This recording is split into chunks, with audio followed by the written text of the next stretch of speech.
ہونا ہے جیسے توڑ کے پھینک دیا، جب چاہا توڑ دیا، جب چاہا اسے جوڑ دیا۔ کھلونا تو جڑ جاتا ہے، ٹوٹا دل موت تک نہیں جڑتا۔ تو میرے نبی کی خوبصورت صفت زبان کا بول میٹھا۔ وہ طفیل ابن عمر دوسی بیت اللہ کا طواف کر رہے تھے، تو ان کو مکے والوں نے کہا کہ یہاں ایک جادوگر آیا ہے، جو سنتا اسی کا ہو جاتا۔ تو انہوں نے ڈر کے ایسے روئی کے بنا کے گولے اور اپنے کان میں ڈال دی کہ میں تو سنوں گا ہی نہیں، کہیں میرے اوپر جادو نہ چل جائے۔ طواف کر رہا تھا تو اس کی نظر پڑی ہمارے نبی پر، آپ نماز پڑھ رہے تھے، تو ایک دم اس کے دل میں کشش آئی، کیا نورانی چہرہ ہے۔ تو ساتھ والے سے پوچھتا ہے یہ آدمی کون ہے؟ تو وہ کہتا ہوا یہ وہی جادوگر ہے جس سے ہم تمہیں ڈرا رہے تھے۔ تو طفیل کہتے ہیں میرے جی میں آیا یہ چہرہ جادوگر کا تو نہیں ہوا، ان کے چہروں پر تو نحوست ہوتی، یہاں تو نور ہی نور ہے، اور میں اتنا بڑا سردار آدمی ہوں اپنی قوم کا، مجھے اتنا بھی نہیں پتہ غلط کیا ٹھیک کیا ہے، میں اس کی سنتا ہوں، ہو سکتا ہے اچھی بات ہو تو میں لے لوں گا، اور اگر جادو ٹونا ہوگا تو میں نہیں لوں گا، میں کڑا کوئی ان پڑھ نادان۔ روئی نکالی طواف پورا کر کے اور آ کے بیٹھ گیا اللہ کے نبی کے پاس۔ آپ نفل پڑھ رہے تھے، آپ نفلوں سے فارغ ہوئے تو کہنے لگا ما تقول یا محمد، اے محمد کیا بات کرتے ہو تم؟ تو آپ نے کہا ان الحمد للہ احمدہ واستعینہ واؤمن بہ واستغفرہ واتوکل علیہ اعوذ باللہ من شرور انفسنا ومن سیئات اعمالنا من یہدہ اللہ فلا مضل لہ ومن یضللہ فلا ہادی لہ۔ جو ہم خطبہ پڑھتے ہیں ان الحمد للہ احمدہ واستعینہ واؤمن بہ واتوکل علیہ من یہدہ اللہ فلا مضل لہ ومن یضللہ فلا ہادی لہ۔ اچھا میں ترجمہ بھی کر دوں تو آپ کے لیے کوئی کشش نہیں، میرے لیے کوئی کشش نہیں، یہ کلام عربی ہے، سننے والا عرب ہے اور کلام کو سمجھتا ہے۔ اس کا ریئیکشن کیا تھا؟ سب تعریفیں اللہ کی، اس کی تعریف کرتا ہوں، اس پہ توکل کرتا ہوں، اس کی مدد کا طلبگار ہوں، جسے ہدایت دے اسے گمراہ کوئی نہیں کرتا، جسے گمراہ کر دے اسے ہدایت کوئی نہیں دیتا۔ اور ترجمہ میں کوئی آپ کے دل دماغ پہ کوئی جھٹکا لگے کچھ بھی نہیں، لیکن وہ عرب تھا، کلام عربی تھا۔ کہنے لگا اعد فقد بلغنا قاموس البحر، ارے محمد صلی اللہ علیہ وسلم دوبارہ کہنا، تیرے ایک جملے نے ساتوں سمندر پی لیے ہیں، تیرے ایک جملے نے ساتوں سمندر پی لیے، دوبارہ کہنا۔ ہم نے کہا ان الحمد للہ احمدہ واستعینہ واؤمن بہ واتوکل علیہ من یہدہ اللہ فلا مضل لہ ومن یضللہ فلا ہادی لہ۔ کہنے کا ہاتھ بڑھا، مجھے ایمان کلمہ پڑھا۔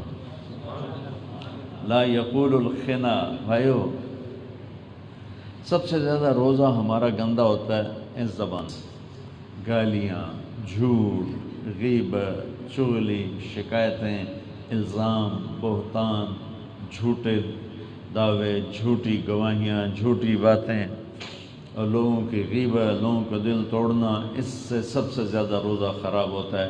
اور صرف روزہ نہیں، پورا معاشرہ تباہ ہو جاتا ہے، پورا خاندان تباہ ہو جاتا ہے۔ تو روزانہ مجھے لڑائی جھگڑے سننے پڑتے ہیں فیملیز کے، تو جتنی لڑائیاں ہیں 99.9 یعنی اشاریہ 1 بیچ میں سے نکال دو، 99.9 لڑائیاں اس زبان کی وجہ سے، کہ نہ ادھر والوں کی زبان قابو میں ہے نہ ادھر والوں کی زبان قابو میں ہے، اور اس کا زہر ایسا ہے کہ کوبرے کی تو ویکسین تیار ہو گئی ہے، وہ لگاؤ تو اس کا اثر زائل ہو جاتا ہے۔ یہ جو اندر کوبرا بیٹھا نا، کالا ناگ، اس کا زہر جس کے اندر اتر جائے اس کے لیے آج تک کوئی ویکسین نہیں تیار ہو۔ تو میرے نبی کی کیا خوبصورت بات اللہ نے ہزاروں سال پہلے بتائی، لا یقول الخنا، وہ کبھی ایسا نہیں بولیں گے جس سے کسی کے دل کو دکھ پہنچے۔ اگلی بات جو چال پر میں نے بتایا تھا کہ اللہ پہ قربان جاؤں، اللہ نے ہمیں چلنا بھی سکھا کہ چلنا کیسے، لا تمش فی الارض مرحا انک لن تخرق الارض ولن تبلغ الجبال طولا کل ذلک کان سیئہ عند ربک مکروہا، یعنی میرے پاؤں بھی روزہ رکھیں، میں یہ بات کر رہا تھا، میرے ہاتھ روزہ رکھیں، غلط نہ تولو، اکثر تاجر بیٹھے ہو، غلط نہ تولو، محکموں والے غلط فائل پہ سائن نہ کرو، رشوت دو نہیں، رشوت لو نہیں، ہاتھ کا روزہ، پاؤں کا روزہ، وہ بتا رہا تھا، تکبر کی چال نہ چلو۔ اب سنو اپنے نبی کی تعریف سنو، سبحان اللہ۔ ہم خشک لکڑیوں پر چلیں، کتنا بھی احتیاط سے چلیں تو نیچے سے کوئی آواز آئے گی کہ نہیں آئے گی؟ کھڑکھڑ کھڑکھڑ کھڑکھڑ آواز آئے گی نہیں آئے گی؟ میرا اللہ کہہ رہا ہے کہ ایک ایسا نبی بھیج رہا ہوں جو عاجزی تواضع کا ایسا نمونہ ہو، بلندی کا ایسا نمونہ ہوگا کہ قاب قوسین او ادنیٰ، کہ آسمان بھی سکڑ جائیں گے، عرش بھی سکڑ جائے گا، اور حبیب اور محبوب آمنے سامنے ہو جائیں گے، مقام ایسا ہوگا، اور زمین پر وہ اتنا عاجز ہوگا کہ لو یمشی علی القصب الیابس لم یسمع من تحت قدمیہ من سکینتہ، وہ خشک لکڑیوں پر بھی چلے گا تو اتنی عاجزی سے چلے گا کہ لکڑیوں کی آواز نہیں آئے گی۔ واہ کیا کمال، کتنی احتیاط، خشک پتوں پر تو کوئی چڑیا بیٹھ جائے تو کھڑ کھڑ کی آواز آتی ہے، لیکن میرا رب اس نبی کی تعریف فرماتے ہوئے فرما رہا ہے کہ خشک لکڑیوں پر بھی چلیں گے تو آواز نہیں آئے گی، ایسی تواضع والا نبی ہوگا۔ یہ دو ہی باتیں آپ روزے میں لے لو، ایک زبان پہ کھاتے تو نہیں، اللہ کا فضل ہے، پیتے بھی نہیں، اللہ کا فضل ہے، ایک پابندی اور لگا دیں، اس سے جھوٹ نہیں بولنا، اس سے گالی نہیں دینی، اس سے غیبت نہیں کرنی، اس سے کسی کو دل توڑنے والی بات نہیں کرنی ہے۔ لوگوں کے میرے نبی نے یہاں تک فرمایا فَإِذَا صَابَكَ أَحَدٌ، اگر کوئی تمہیں ماں بہن کی گالی بھی دے، اگر کوئی تمہیں ماں بہن کی گالی بھی دے تو تم کہنا انی صائمٌ، بھائی میرا روزہ ہے، میں جواب نہیں دے سکتا، میرا روزہ ہے۔ یہ اتنی بڑی دولت ہے جن بھائیوں نے رکھا ہوا ہے، خوش قسمت ہیں کہ ایک بہت بڑا فریضہ میرے اللہ کا ہماری طرف متوجہ ہے، اور اللہ کا شکر ہے کہ امت اس کو رکھ رہی، کچھ اور ہیں، کچھ غافل اب بھی ہیں جو نہیں رکھ رہے، لیکن میرے بھائیوں بہت بڑا فریضہ اسلام ہماری طرف متوجہ ہے۔ اور یہ صیام اور صوم کا میں نے آپ کو فرق بتایا، صوم ہے صرف جانور کی طرح منہ بند کر کے بیٹھ جانا، اور صیام ہے دماغ کی سوچ سے لے کر پاؤں کی چال تک کو روزے میں لے آنا، کہ یہاں تکبر، ادھر نفرت، ادھر کھوٹ، ادھر خیانت، ادھر گالی گلوچ، ادھر گانا موسیقی، ان ساری چیزوں سے روزہ رکھ دو۔ جو ایسا روزہ رکھے گا تو اللہ تعالیٰ اس کے لیے کیا کہتا ہے، لعلکم تتقون، تمہیں تقوی ملے گا، تمہیں تقوی ملے گا۔ تقوی کیا چیز ہے؟ یہ جنت کی چابی ہے، جنت کی چابی ہے۔ جنت کی چابی کیسے ہے؟ سارعوا الی مغفرۃ من ربکم وجنۃ عرضها السماوات والارض، دوڑ لگاؤ، کدھر یا اللہ؟ اس جنت کی دوڑ لگاؤ جس کی سبحان اللہ چوڑائی ساتوں آسمان زمین یوں جوڑ دو ایسے،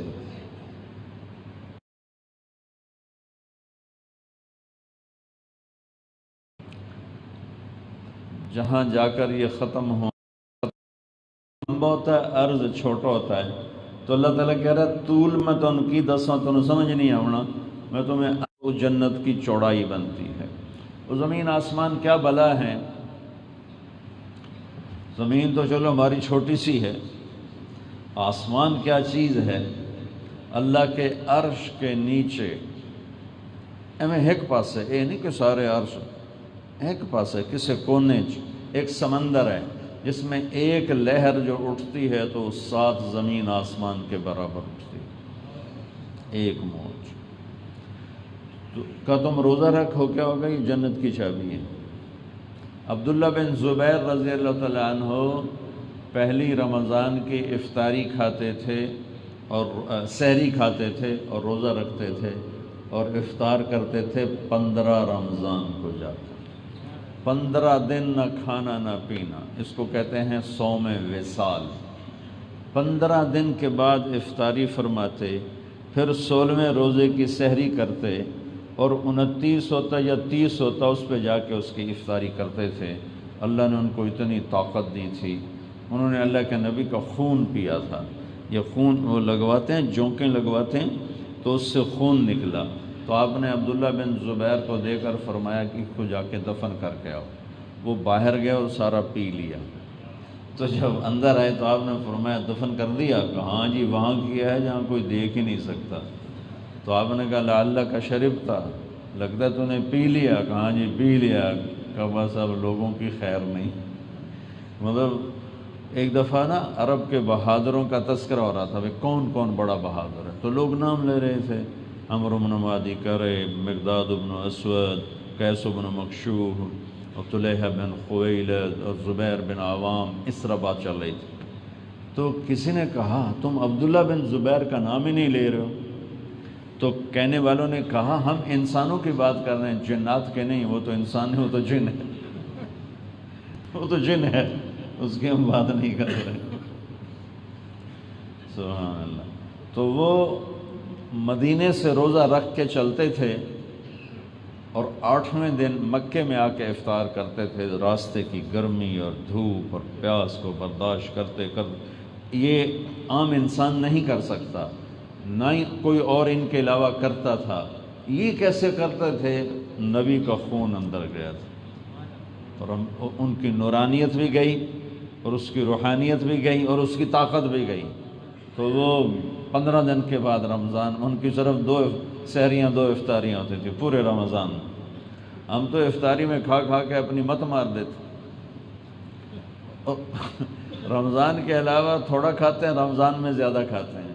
حالانکہ رمضان کا مہینہ ہے کم کھانے کا، افطاری تھوڑی کرو، سحری تھوڑی کرو، تاکہ تمہیں بھوک لگے، اس بھوک سے تمہارے جسم کے فاسد مادے جلیں، تمہارے معدے کو ریسٹ آئے، آنتوں کا ریسٹ آئے، جگر کو آرام ملے، پتے کو آرام ملے، تلی کو آرام ملے۔ لیکن تم تو سموسوں سے اپنی تباہی پھیر دیتے۔ چلو سموسے والوں کی بھی تو اللہ نے روزی لگانی ہے۔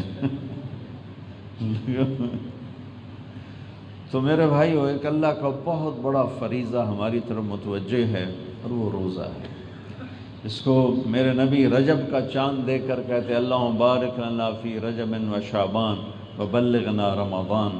یا اللہ ہمارے رجب میں برکت دے، ہمارے شعبان میں برکت دے اور ہمیں رمضان کا مہینہ نصیب فرما۔ اور جب آپ رمضان آ جاتا تھا تو آپ کی ساری عبادات بدل جاتی تھی۔ ایک دفعہ رمضان سے پہلے آپ کھڑے ہوئے، آپ نے کہا ماذا یستقبلکم وماذا تستقبلون، یہ سامنے کون آ رہا ہے؟ میں آپ سے کہوں کہ وہ کون آ رہا ہے تو آپ پیچھے مڑ کے دیکھو گے کون آ رہا ہے؟ تو آپ نے کہا یہ کون آ رہا ہے؟ تو صحابہ نے مڑ کے دیکھا، بندہ ہی کوئی نہیں۔ پھر آپ نے کہا ماذا یستقبلکم وماذا تستقبلون، یہ کون آ رہا ہے؟ تو انہوں نے پھر مڑ کے دیکھا تو کوئی نہیں۔ پھر تیسری دفعہ ماذا یستقبلکم وماذا تستقبلون، یہ کون آ رہا ہے؟ تو حضرت عمر کھڑے ہو گئے، یا رسول اللہ بندہ تھا کوئی ہے نہیں۔ تو کہ اوحی نزل، کوئی وحی آئی ہے جو ہم نہیں دیکھ رہے آپ دیکھ رہے ہیں؟ آپ نے کہا نہیں وحی نہیں آئی۔ اچھا عدو حضر، کیا کوئی دشمن آ گیا ہے جو آپ کی نظر دیکھ رہی ہے دیوار سے پار بھی اور ہم نہیں دیکھ رہے، تو ہم کوئی تیاری کریں تلواراں چاہیے؟ تو میں نہیں۔ کہا یا رسول اللہ پھر کون آ رہا ہے؟ تو سنو، آپ نے کہا رمضان آ رہا ہے، رمضان آ رہا ہے۔ رمضان کا مطلب ہے جل جانا۔ اس مہینے کا نام رمضان کیوں رکھا ہے؟ کہ اس میں پورے سال کے گناہوں کو اللہ جلا دیتا ہے۔ بھوک ایک آگ لگاتی ہے، پیاس ایک آگ لگاتی ہے۔ مجھ سے بولنا کیوں مشکل ہو رہا ہے کہ میری عادت ہے پانی پینے کی، تو مجھے تکلف ہو رہا ہے بولنے میں کہ گلا ساتھ نہیں دے رہا ہے۔ تو کیا ہوتا ہے جب بھوک لگتی ہے اور جب پیاس لگتی ہے تو ایک حرارت پیدا ہوتی ہے۔ خالی مشین چلتی ہے تو رگڑ پیدا ہوتی ہے، اس میں آئل ہو گریس ہو تو پھر وہ رگڑ نہیں ہوتی، تو اس سے ایک آگ پیدا ہوتی۔ پچھلے 330 دنوں کے گناہ، 11 مہینے، 11 یا 33، 330 دنوں کے گناہوں کو اللہ ایک ایک کر کے اس روزے کی بھوک کی آگ میں ڈالتا ہے اور جلاتا ہے، ڈالتا ہے جلاتا ہے۔ کپڑا دھلتا ہے پانی سے، لوہا اور دھات کو دھویا جاتا ہے آگ سے، گناہوں کو بھی اللہ دھوتا ہے روزے دار کے روزے کی بھوک کی آگ سے۔ تو روزانہ یوں بھٹی میں گناہ جاتے ہیں اور یہ صاف ہوتا ہے، جاتے ہیں 29ویں روزے یا 30ویں روزے اللہ اس کو ایسے کر دیتا ہے جیسے ماں کے پیٹ سے نکلا۔ جیسے اب یہ راڈ پرانا سا ہے تو ادھی کلی بھی کروا لے جب، تو اس کی کوئی کلی کروا لے تو وہ ایک دم چمکدار ہو جاتا ہے۔ تو ایسے ہی 30 دن مسلسل جب نوجوان، بوڑھے، ہمت والے، کمزور مریض کو اللہ نے اجازت خود دے دی ہے، جب وہ روزہ رکھتے ہیں اور پورا مہینہ اس میں وہ چلتے ہیں تو آخری رات اللہ ان کو بہت صاف کر کے یوں کر دیتا ہے جیسے وہ آج ماں کے پیٹ سے نکل کے آئے۔ سبحان۔ اور ایک اور حدیث، میں کئی دنوں سے رمضان بیان کر رہا ہوں لیکن یہ حدیث ایک دفعہ بھی بیان نہیں ہوئی، ابھی آپ کی برکت سے یاد آئی۔ عملان موجبان وعملان بامثالہما، وعمل الى 10 امثالها و700 ضعف، وعمل لا يعلم ثواب عاملہ الا اللہ۔ میرے نبی نے فرمایا 2 عمل ایسے ہیں جن کی جزا واجب ہے۔ من مات یؤمن باللہ دخل الجنہ، جو کلمہ پڑھ کے مر گیا وہ جنت میں جا کے رہے گا، جنت میں جا کے رہے گا۔ جس کا آخری کلام لا الہ الا اللہ ہوگا وہ جنت میں جا کے رہے گا۔ چاہے ساری زندگی اس کی پٹھی سیدھی گزری ہوئی، اگر موت پہ کلمہ کہہ گیا، اس لیے کسی کو حقیر نہ جان، کسی کو حقیر نہ جان۔ میں جواد وسیم صاحب بڑے اداکار تھے، اب تو تبلیغ میں لگ گئے، کہنے لگے ہمارا ایک ساتھی اداکار تھا، ہر عیب اس میں تھا، ہر گندگی میں بھری ہوئی اس کی زندگی تھی، اور اس کو سٹیج پر ہارٹ اٹیک ہوا، کوئی نماز پڑھتے ہوئے نہیں، کوئی روزہ رکھتے ہوئے نہیں، سٹیج پر ہارٹ اٹیک ہوا۔ ہم اس کو اٹھا کے پیچھے لائے تو وہ زور زور سے کلمے پڑھ رہا تھا، اور کلمہ پڑھتے پڑھتے جان نکل گئی۔ ساری زندگی شراب، فحاشی، بدکاری، جوا، سٹیج، ہر گندگی ہے، اور مرتبہ لا الہ الا اللہ۔ اور میرے نبی کا فرمان ہے جس کا پہلا کلام لا الہ الا اللہ ہو اور آخری کلام لا الہ الا اللہ ہو، پھر وہ 1000 سال بھی زندہ رہے تو جنت میں گیا۔ کسی کو حقیر نہ جانو، کسی کو حقیر نہ جانو، کسی کو حقیر نہ جانو۔ ابو زرع ایک بہت بڑے محدث ہیں، تو ان کا انتقال ہو رہا تھا، وہ بے ہوش تھے، تو اب قریب محدثین بیٹھے تھے، وہ ہوش میں ہوتے تو کہتے جی کل لا الہ الا اللہ، وہ تو بے ہوش پڑے ہوئے ہیں۔ اب سب کی تمنا ہے کہ اتنا بڑا وہ ایسے امام تھے حدیث کے، وہ فرماتے تھے مجھے 1,00,000 حدیث اس طرح یاد ہے جیسے تمہیں قل ہو واللہ یاد ہے۔ 1,00,000 حدیث مجھے ایسے یاد ہے جیسے تمہیں قل ہو واللہ یاد ہے۔ تو ان کے ساتھ بیٹھے تھے منذر بن شازان اور ابو حاتم۔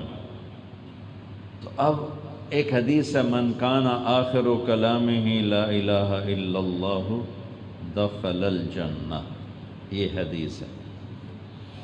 تو ادھر جو محدث بیٹھے تھے نا انہوں نے اس حدیث کی سند پڑھی، حدثنی ضحاک بن مخلد عن ابی عاصم عن عبد الحمید بن جعفر عن صالح بن ابی غریب، اور چپ ہو، ادھر بیٹھے تھے، کان میں آواز گئی، شعور بے ہوش ہوتا ہے، لا شعور بیدار ہوتا ہے۔ ادھر جو بیٹھے تھے انہوں نے اس حدیث کی سند پڑھی، حدثنی بندار قال حدثنی ابو عاصم عن عبد الحمید بن جعفر عن صالح بن ابی غریب۔ آدھی سند حدیث کی پڑھ کے یہ بھی چپ ہو گئے، یہ بھی چپ ہو گیا۔ جو بولتے رہو گے نا مرتبے وہی یاد آئے گا، جو بولو گے وہی موت پہ یاد آئے گا۔ اب یہ بے ہوش پڑے ہیں لیکن ادھر آواز گئی لا شعور میں، شعور بیدار نہیں ہوا، شعور بے ہوش تھا، اور ابو زرع کی زبان حرکت میں آئی، حدثنی ابو عاصم عن عبد الحمید بن جعفر عن صالح بن ابی غریب عن کثیر بن مرۃ الحضرمی عن معاذ بن جبل قال قال رسول اللہ صلی اللہ علیہ وسلم من کان آخر کلامہ لا الہ الا اللہ دخل الجنہ، اور ساتھی جان نکل گئی۔ عملان موجبان، دو عمل کی جزا واجب ہے، کلمے پہ مر گیا تو جنت ہے۔ اس لیے میں جب اللہ تعالیٰ نور جہاں کی بخشش کرے، میں کوئی اس کا وکیل نہیں ہوں، اس نے بڑی اچھی زندگی گزاری، اچھی زندگی نہیں گزاری لیکن کریم ذات سے واسطہ ہے، پتہ نہیں کون سی ادا پسند ہے، اور اللہ کہ جاؤ معاف کیے۔ ایک بدو آیا، یا رسول اللہ قیامت کے دن حساب کون لے گا؟ آپ نے کہا اللہ۔ کہنے کہ پھر تو موجوں ہو گئی، موجوں ہو گئی۔ آپ نے کہا کیڑی گل نہیں موجوں ہو گئی؟ کہا سخی بادشاہ نبتے بھی چھڑ دیندہ ہوتا ہے، سخی بادشاہ نبتے بھی چھڑ دیندہ۔ اور دوسرا فرمایا کہ جو شرک پہ مر گیا اس کی جزا جہنم واجب ہے، جو کلمے پہ مر گیا اس کی جنت واجب ہے، اور جو شرک پہ مرا اس کے لیے جہنم واجب ہے۔ اور عملان بامثالہما، دو عمل ایسے ہیں جن کے برابر جزا ہے، سزا ہے۔ نیکی کا ارادہ کرے گا تو ایک نیکی لکھی جائے گی، گناہ کرے گا تو ایک گناہ لکھا جائے گا۔ نیکی کے ارادے پر ایک نیکی، گناہ کرنے پر ایک گناہ۔ اور عمل بعشر امثالها الى 700 ضعف، اور نیکی کو کر لینے کے بعد، نیکی کا ارادہ کیا ایک نیکی، جب نیکی کر لی تو 10 گنا سے لے کر 700 گنا تک اس کا اجر ملتا ہے۔ اب آپ نے کہا ایک عمل ایسا ہے جس کی جزا صرف اللہ دے گا، اللہ کے سوا کوئی نہیں جانتا۔ وعمل لا يعلم ثواب عاملہ الا اللہ، ایک عمل وہ ہے جس کی جزا اللہ کے سوا کوئی نہیں جانتا، اور وہ روزہ ہے۔ روزہ بھائیو، جنہوں نے نہیں رکھا ہوا اللہ کے واسطے تھوڑی بھوک پیاس برداشت کر لیں، بیماری ہے تو الگ بات، بھوک پیاس برداشت کر لیں، انشاءاللہ اللہ اپنے ہاتھوں سے پلائے گا۔ ایک باب الریان، جنت کے 8 دروازے ہیں، 8، اس میں ایک دروازے کا نام ہے باب الریان، اس میں روزے دار جنت میں جائیں گے، دوسرا کوئی نہیں جائے گا۔ ایک صبح کا روزہ ہے نفل روزے پہ کیا ملتا ہے؟ میرے نبی کا فرمان ہے نفلی روزے پر اگر 7 زمینیں سونے سے بھر کے دے دی جائیں، 7 زمینوں میں سونا ہوئے بھرے ہویا اور آکھیا جاؤ جناب مولوی شاہ صاحب تسی یہ نفل روزہ رکھے ہے تے اے سارا سونا تانوں گفٹ ہے، تھوڑے روزے دا بدلہ ہے، تو میرے نبی فرماتے ہیں 7 زمینیں سونے سے بھری ہوئی روزے کا بدلہ نہیں بن سکتی، روزے کا بدلہ اللہ ہی دے گا۔ تو فرض روزے کا کیا حال ہوگا؟ تو بھئی روزے کو بچانا بھی ہے، نظر غلط نہ دیکھے، زبان غلط نہ بولے، ہاتھ کوئی غلط کام نہ کریں، پاؤں کوئی اکڑ والی چال نہ چلیں، پیٹ میں کوئی غلط لقمہ نہ جائے، تو یہ روزہ جنت کی چابی بن جائے گا۔ رات کو اللہ نے نماز دی ہے تراویح، اس میں ناغہ نہ ہو، سال کے بعد ایک دفعہ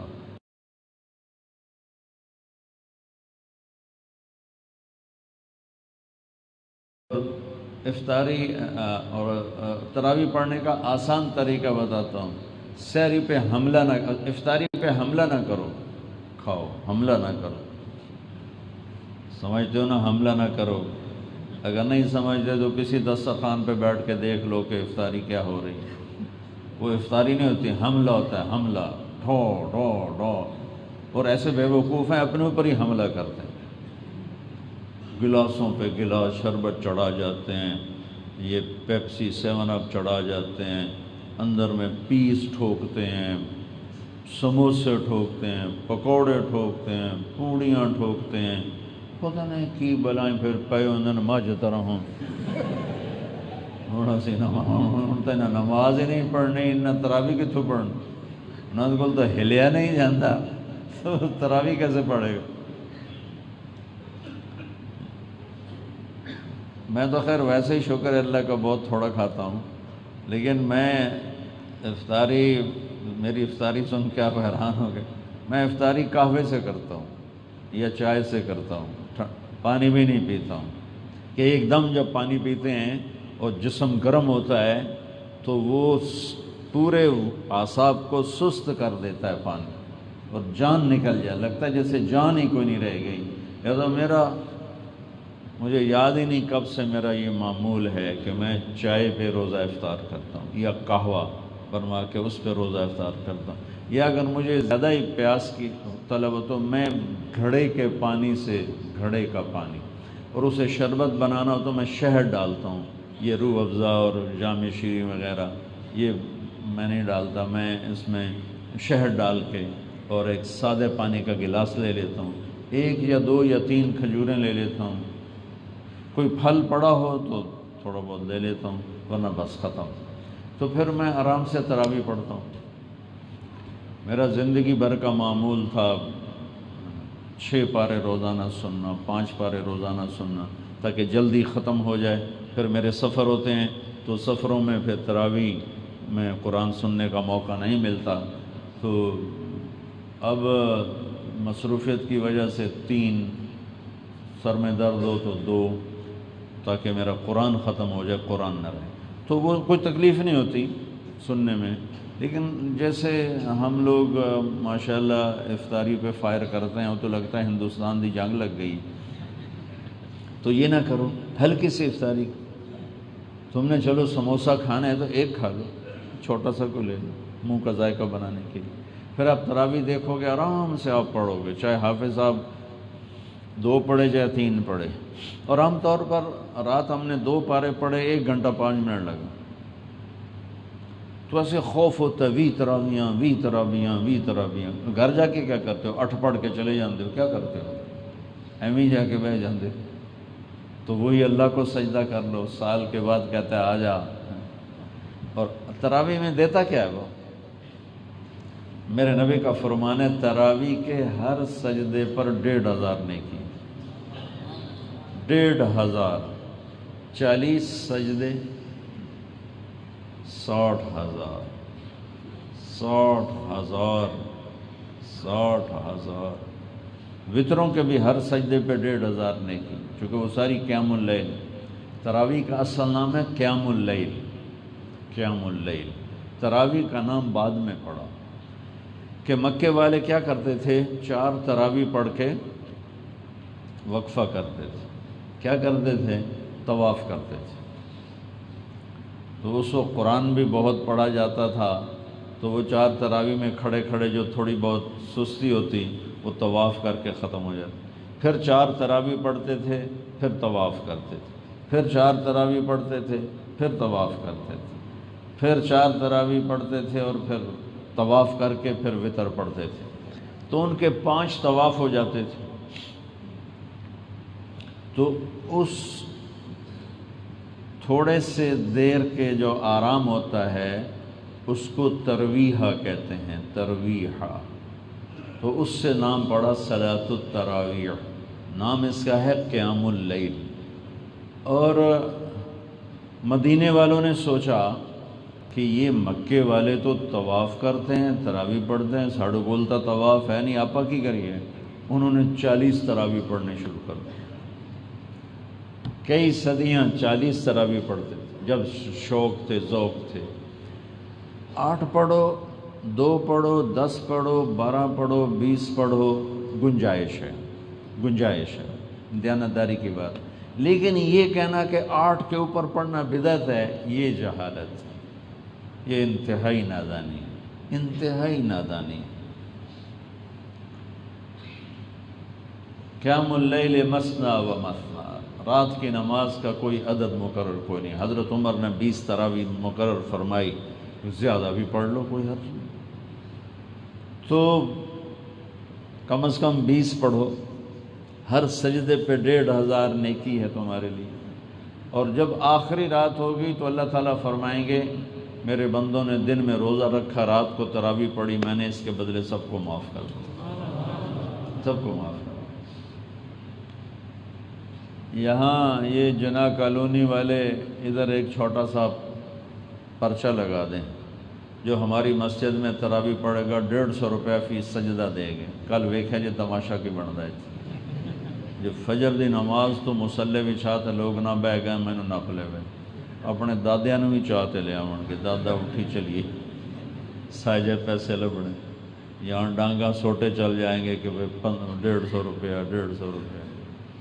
کیونکہ روپے کو دیکھا ہوا ہے، روپے کو جانتے ہیں، نیکی کو دیکھا نہیں، نیکی کو جانتے نہیں کہ نیکی کیا چیز ہے. تو میرے بھائیو، دوسری بات یہ ہے کہ روز تراویح میں سستی نہ کرو. میں نے آپ کو آسان طریقہ بتا دیا.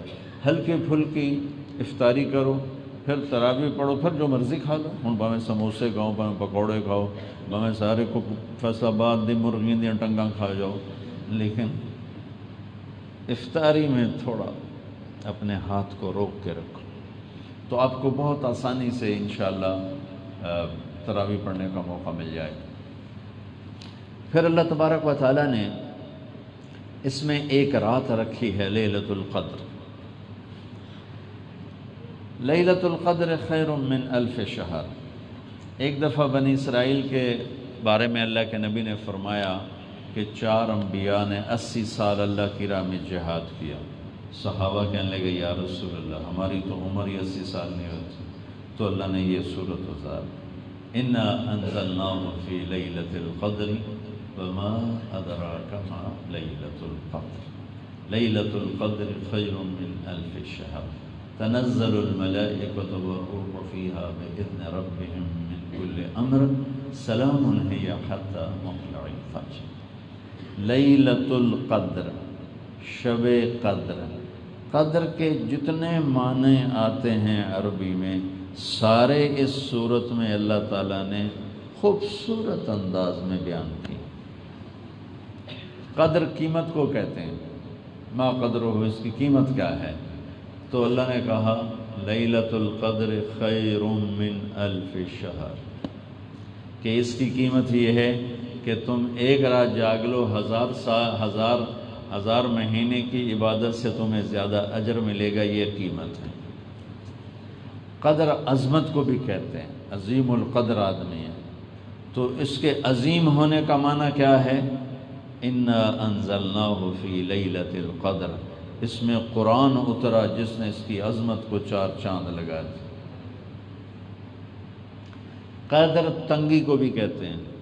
وقدر علیہ رزقہ، تنگی کو بھی کہتے ہیں۔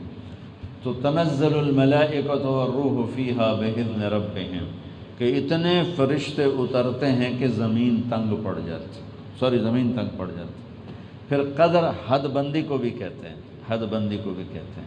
اس کا مطلب یہاں کیا ہے؟ سلام ہی حتی مطلع الفجر، یہ صبح صادق تک اس کی حد بندی ہے۔ مغرب کا سورج ڈوبا اور صبح صادق کا طلوع ہوا، اس کے درمیان یہ سارا جو وقت ہے یہ شب قدر ہے۔ لفظ قدر کے ہر مطلب کو اللہ نے بڑے خوبصورت انداز میں یہاں بیان کیا ہے۔ تو جو تو بھائی اعتکاف میں بیٹھیں گے انشاءاللہ، وہ تو سوئے بھی ہوں گے تو ان کی بندگی لکھی جائے گی، لیکن اس کے علاوہ کو اگر جاگنا ہے تو کم از کم 5 راتیں جاگ لیں۔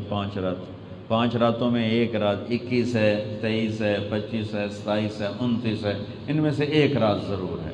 جو جاگ لے گا ضرور یقیناً اس کو یہ رات مل جائے گی۔ 4 آدمیوں کی بخشش نہیں ہوتی، اگر اس مجمع میں اللہ کرے ایک بھی ایسا نہ ہو، لیکن اگر کوئی ہو تو میں بتا دیتا ہوں تاکہ توبہ کر لیں۔ ایک شراب پینے والا جو مستقل شراب پیتا ہے اس کی بخشش نہیں ہوتی۔ ایک ماں باپ کا نافرمان، ایک کبھی کبھار گستاخی ہو جانا، وہ ہر ایک سے ہوتی، کہ مستقل ماں باپ کی گستاخی، ماں باپ کی نافرمانی، ماں باپ سے بدتمیزی، اس کی بھی بخشش نہیں ہوتی۔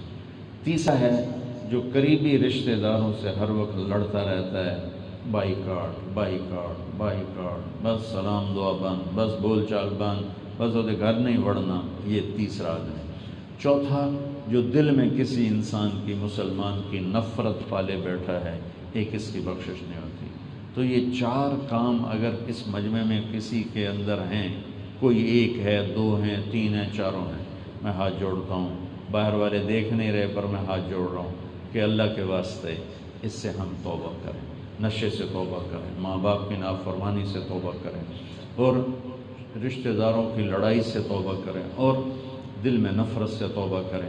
اگر آپ اس مجمع میں کوئی کسی سے لڑا ہوا ہے، بول چال بند ہے، تو اپنے روزے کو بچانے کے لیے اس سے صلح کر لیں، اس کے پاؤں پڑ جائیں، اس کو منا لیں، اللہ بھی خوش ہوگا، اللہ کا حبیب بھی خوش ہوگا۔ اور خاص طور پہ میاں بیوی میں جھگڑا ہو اور واپس میں صلح کر لیں تو اللہ اتنا خوش ہوتا ہے کہ ان کی اس صلح پر ان کی پچھلی زندگی کے سارے گناہ معاف کر دیتے ہیں۔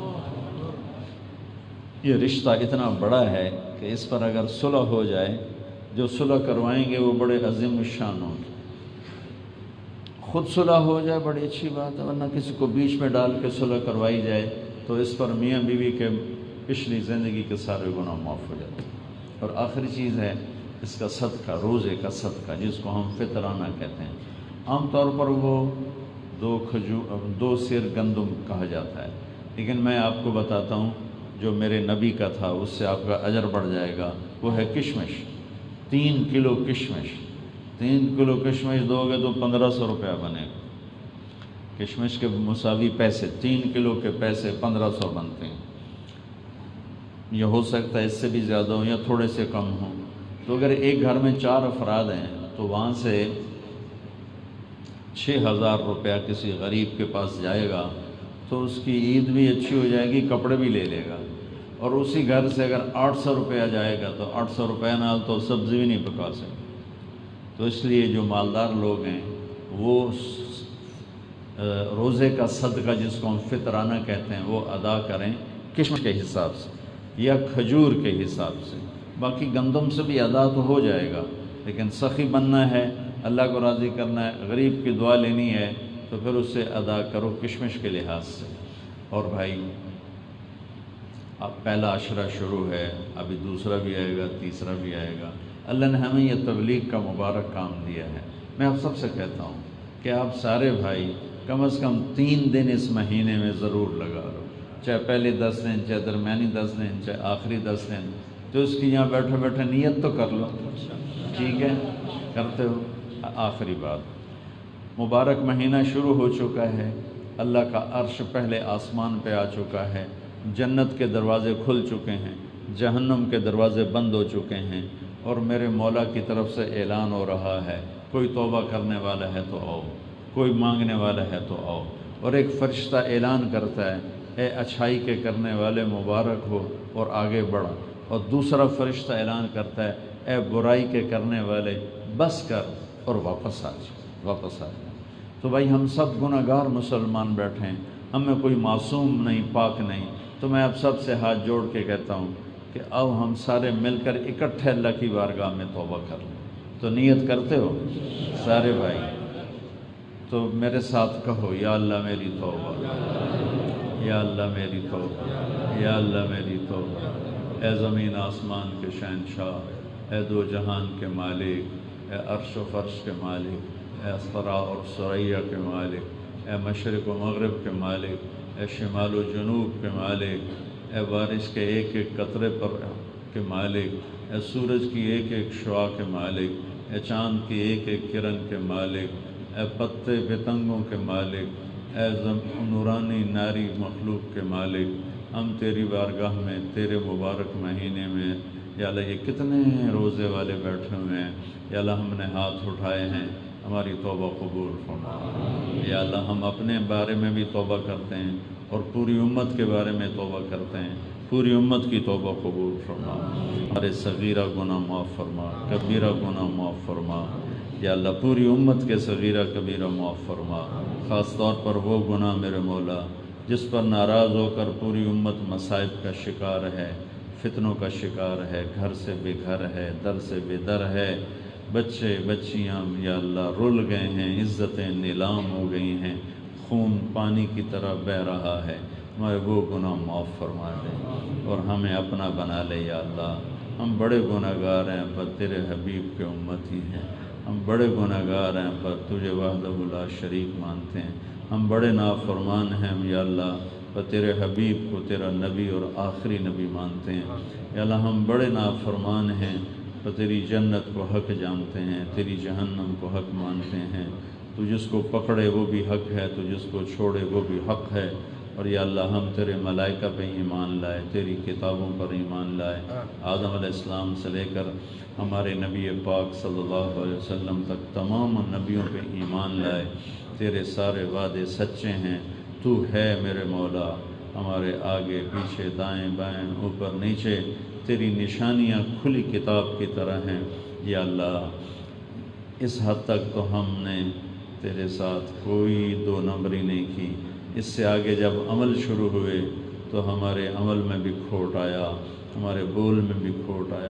دے ہماری زبان کا بول میٹھا کر دے، ہمارے گھروں میں سکون پیدا کر دے، ہمارے بازاروں میں جھوٹ ہے، سود ہے، کھوٹ ہے، ملاوٹ ہے، چور بازاری ہے اور گالی گلوچ ہے اور ادھار ہے یا اللہ۔ ہمارے بازاروں کو نقد پہ لے آ یا اللہ، ہمارے بازاروں سے ادھار کو مٹا دے، ساری تجارت کو نقد پہ لے آ، ہماری تجارت کو سٹے سے پاک کر دے، جوئے سے پاک کر دے، سود سے پاک کر دے، جھوٹ سے پاک کر دے، بددیانتی سے پاک کر دے، وعدہ خلافی سے پاک کر دے یا اللہ۔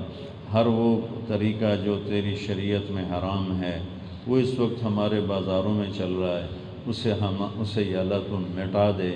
اور اپنے نبی، تیرے نبی نے تجارت کی میرے مولا، تیرے نبی کے ساتھیوں نے تجارت بھی کی، زراعت بھی کی یا اللہ۔ تو ہمیں اپنے نبی والی تجارت عطا فرما، ہمارے صحابہ والی تجارت عطا فرما، صحابہ والی زراعت عطا فرما۔ جتنے بھائی بہن روزہ رکھے ہوئے ہیں سب کے روزے قبول فرما، جو ابھی تک غافل ہیں اپنے دریائے رحمت سے ان کی غفلت دور فرما، جو حرمین میں پہنچ گئے یا اللہ ان کا وہاں ان کی حاضری، ان کے طواف، ان کے عمرے، ان کا اعتکاف قبول فرما۔ اور یا اللہ جو یہاں موجود ہیں ان کے روزوں کو بھی قبول فرما، ہماری اس مسجد کو، مدرسے کو آباد، شاداب، خوشحال، نہال فرما، اس پورے محلے کو اپنی رحمتوں سے نواز، پورے شہر کو اپنی رحمتوں سے نواز۔ میرا پورا ملک یا اللہ سازشوں کی آماج گاہ ہے، جکڑا ہوا ہے، ساری دنیا کا باطل ہمیں برباد کرنا چاہتا ہے، ہمیں مٹانا چاہتا ہے یا اللہ۔ ہم اپنے آپ کو، اپنی جان کو، مال کو، عزت کو، آبرو کو، دنیا کو، آخرت کو تیرے سپرد کرتے ہیں یا اللہ۔ ہماری حفاظت فرما یا اللہ، ہماری حفاظت فرما۔ یہ جتنے لوگوں نے ہاتھ اٹھائے ہوئے ہیں یا اللہ ان کے دلوں میں بے شمار درد بھرے ہوئے ہیں یا اللہ، ان سب پر پھنبا رکھ دے، وہ سب کی یہ درد دور فرما دے، سب کو خوشحال فرما دے، اور یہاں اٹھنے سے پہلے پہلے ہمارے سارے گناہ معاف فرما دے۔ جو ایمان پہ تیرے پاس آئے ہوئے ہیں ان کے درجے بلند فرما، جب ہمارے جانے کا وقت آئے تو ایمان پہ خاتمہ نصیب فرما۔ وصلی اللہ تعالی النبی الکریم، آمین۔ سنتیں ادا